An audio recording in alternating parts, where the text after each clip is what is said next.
Right, here we go. You plug your laptop into the wall in the meeting room and you're on the network before the coffee's even down. No thought, it just works. It feels instant. Yeah, sometimes. Here's the thing though, that switch you plugged into is lying to you. It's quietly pretending to be several completely separate switches all at once.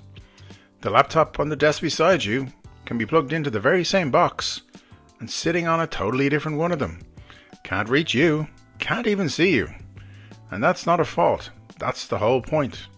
That trick has a name. It's a VLAN, a virtual local area network. And once you've spotted it, you'll see it everywhere. The guest Wi-Fi, the till system at the shops, the CCTV and the finance team, all running through one lump of metal and none of them able to lay a finger on each other. So what is it, actually? A VLAN, once you strip the jargon off it, is a broadcast domain. That's the whole thing.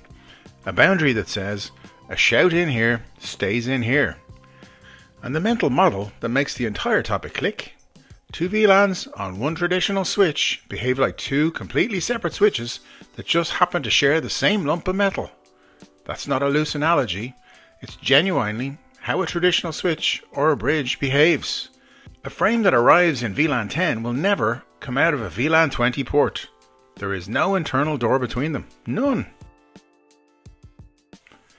Now, quick aside. Why do we say switch instead of bridge?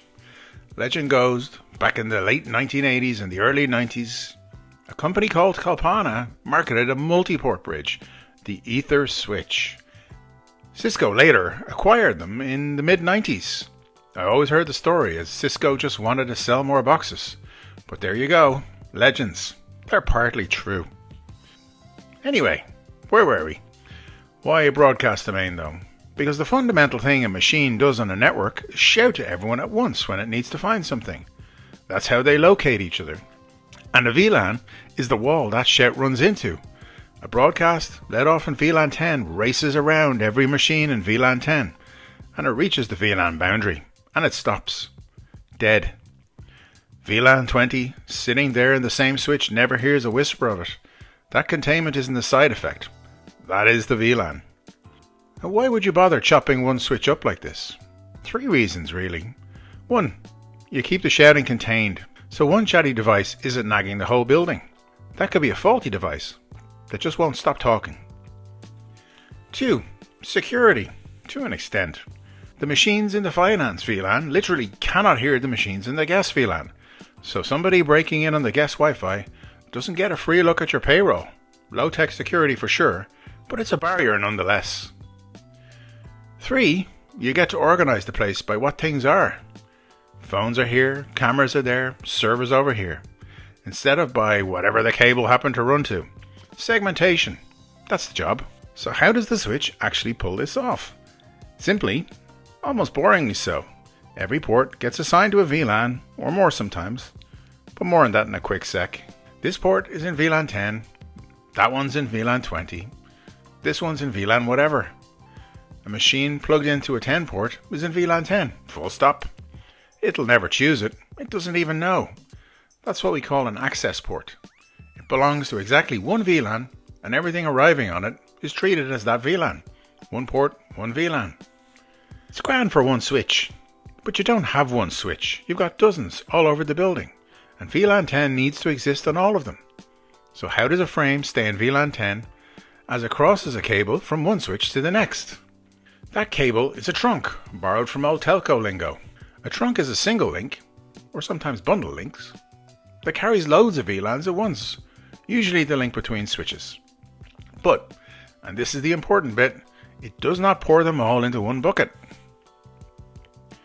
As each frame steps onto the trunk, that switch slaps a little label on it, saying which VLAN it belongs to.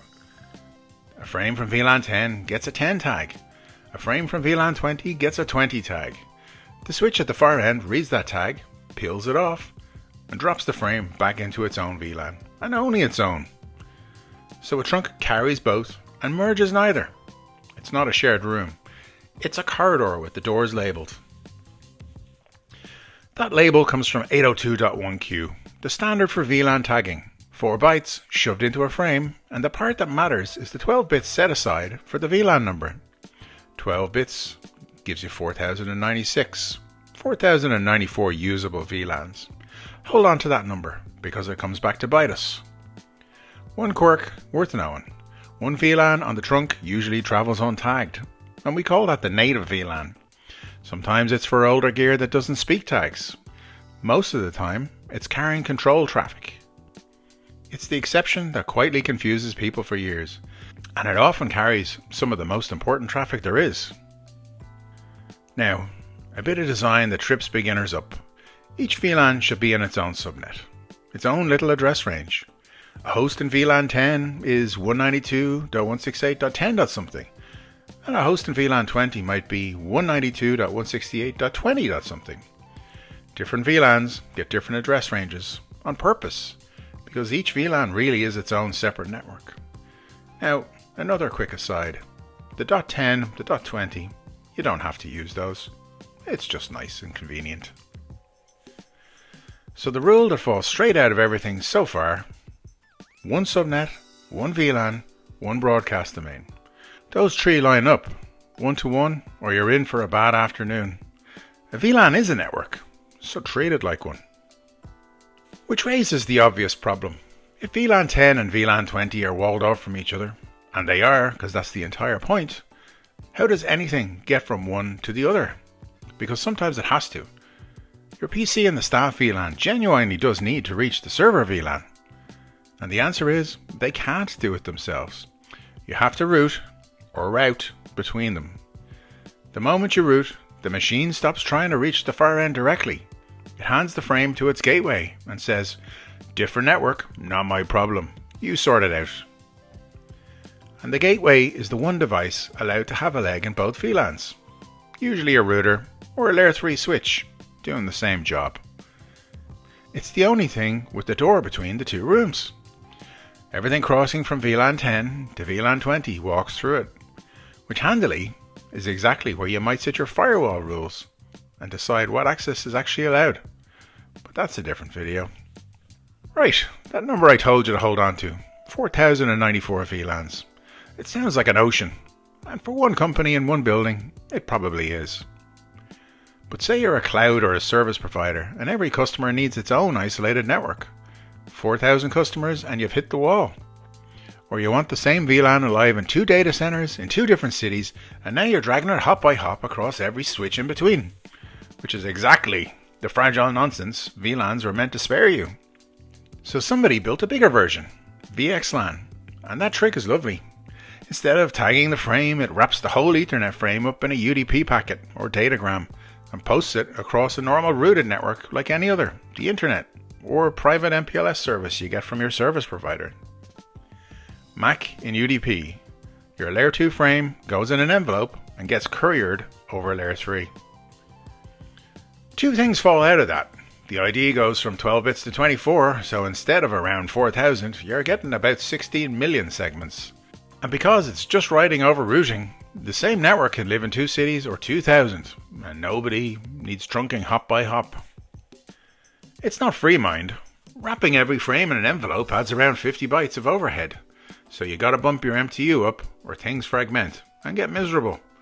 Layer 2's not a fan of being fragmented. And when it breaks at 3 in the morning, you're now debugging an overlay riding on top of an underlay. 2 networks to be wrong about instead of just the one. So the honest rule here, and this applies across the board, the one I'd actually hand someone. If you can't name the specific thing VXLAN is fixing for you, you probably don't need it yet. Plain VLANs and a decent layer 3 switch will carry most places all day long. And here's the thing to actually walk away with. A VLAN has almost nothing to do with wires and surprisingly little to do with IP addresses. It's all about who's allowed in the same room. Every port in that switch is a door into one room or another, and a frame only ever gets to talk to whoever's already standing in the same room as it. Change a machine's VLAN, and you haven't moved a cable or changed an address. You've walked into a different room. You've changed who's there when it opens its mouth. And that's the local network in a simple form. DNS finds your name, TCP and UDP carry the data, BGP gets you across the planet. The switch walks the last few meters. And something we'll meet in another video that adds quite a bit of complexity to this setup is spanning tree. What's spanning tree? We'll find out. So next time you plug into a wall socket and you're just on the network, no drama, have a think about how many invisible walls that one friendly little switch is quietly holding up for you. Well, that's me. Subscribe if you fancy more of this, or don't. I'm not your ma. Mind yourselves.